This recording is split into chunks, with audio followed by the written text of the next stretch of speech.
अपन को पता है जब श्वसन क्रिया करते हैं अपन तो ऑक्सीजन लेते हैं और CO2 छोड़ते हैं, लेकिन ये नॉर्मल डेफिनेशन हो गई, ठीक है। लेकिन अपन जब देखते हैं कि अपना जो पाचन तंत्र होता है ना, उसमें क्या होता है, भोजन का पाचन होता है। मतलब जटिलतम अणु टूटकर किसका निर्माण करेंगे, सरलतम अणुओं का निर्माण करेंगे, और उसी क्रिया का कहेंगे अपन श्वसन कहेंगे, ठीक है। अब ये श्वसन की जो क्रिया होगी वो श्वसन तंत्र के द्वारा संपन्न होगी।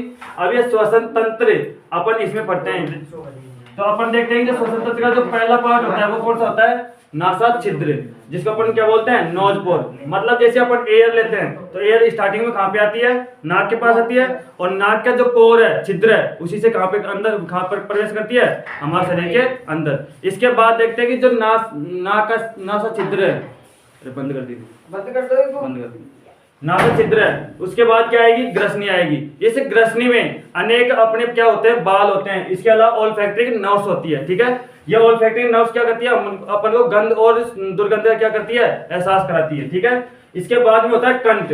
ये कंठ क्या करता है, अपन को बोलने में सहायक करता है, ठीक है। जैसे अपन यहाँ पे क्या रखते हैं, हाथ रखते हैं, तो अपन देखते हैं जैसे बोलते जाएंगे तो यहाँ पे कंपन उत्पन्न होगा, लेकिन कंपन तो यहाँ से उत्पन्न होगा, लेकिन ध्वनि कहाँ से उत्पन्न होगी, हमारे ब्रेन से उत्पन्न होगी, ठीक है। जैसे कंठ देखते हैं तो उसके नीचे आता है एक नलिका संरचना, जिसको अपन क्या बोलते हैं, श्वास नली। ये श्वास नली में सी आकार के छल्ले पाए जाते हैं, जो कितने होते हैं, लगभग 20 से 25 होते हैं। और इसकी जो लंबाई होती है वो भी कितनी होती है, लगभग 25 सेंटीमीटर होती है। कितनी होती है, 25 सेंटीमीटर, ठीक है। इसके बाद देखते हैं कि जो नलिका समाज संरचना है, जिसको अपन श्वास नली बोल रहे हैं, ये आगे जाके दो भागों में डिवाइड हो रही है। इन दोनों भागों को अपन क्या बोलेंगे, श्वसनी कहेंगे। जो एक तो किस में चल जाएगी, लेफ्ट लंग्स में चल जाएगी, और एक किस में चल जाएगी, राइट लंग्स में चल जाएगी, ठीक है।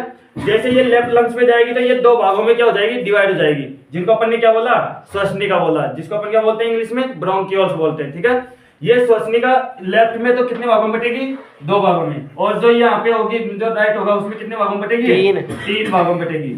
मतलब ये जो तीनों है, ये क्या है, अपनी श्वसनिका है, ठीक है। ये आगे जाके और छोटी छोटी नलिका संरचनाओं में बढ़ती है, जिसको अपन क्या बोलते हैं, श्वसनिका बोलते हैं। क्या बोलेंगे, ब्रोंकियोल्स बोलेंगे, ठीक है। ये आगे जाके और छोटी छोटी गुब्बारे समान संरचना में डिवाइड हो जाती है। जैसे अंगूर का गुच्छा होता है ना, वैसे संरचनाओं में डिवाइड हो जाती है। उनको अपन क्या बोलेंगे, एल्वेली बोलेंगे। क्या बोलेंगे, कुप्पिकाएं बोलेंगे, ठीक है। ये कुप्पिकाएं हमारे जो श्वसन तंत्र है उसकी सबसे छोटी इकाई होती है, और ये इनकी जो संख्या होती है वो लगभग एक लंग्स में कितनी होगी, 30 करोड़ होगी। कितनी होगी, 30 करोड़। अगर एक लंग्स में 30 करोड़ है तो दोनों में कितनी हो जाएगी, लगभग 60 करोड़ हो जाएगी, ठीक है।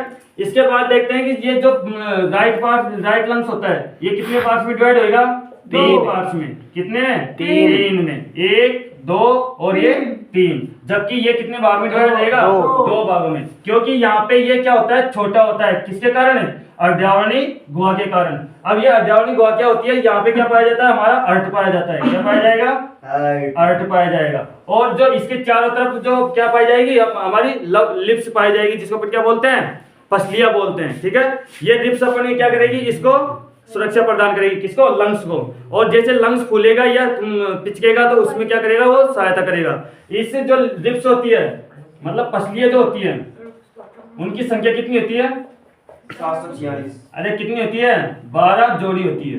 कितनी होती है, 12 जोड़ी। मतलब कितनी हो जाएगी, 24 हो जाएगी।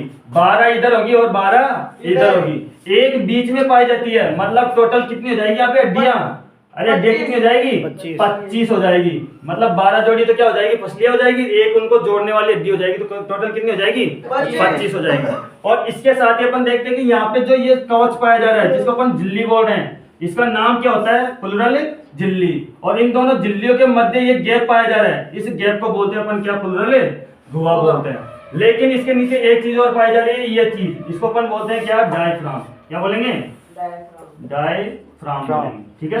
ये डायफ्राम क्या करेगा, जैसे अपन श्वसन क्रिया करेंगे तो श्वास लेंगे, फेफड़े फूलेंगे, फेफड़े फूलेंगे तो ये क्या, कहाँ पे पिचक जाएगा, नीचे, ठीक है। और जैसे अपन छोड़ेंगे तो ये क्या करेगा, वापस इसको धक्का लगाने का कार्य करेगा, और धक्का लगाएंगे तो CO2 गैस कहाँ पे आ जाएगी, वापस बाहर आ जाएगी। तो इस प्रकार अपना ये क्या संपन्न होता है, अपना श्वसन तंत्र, ठीक है।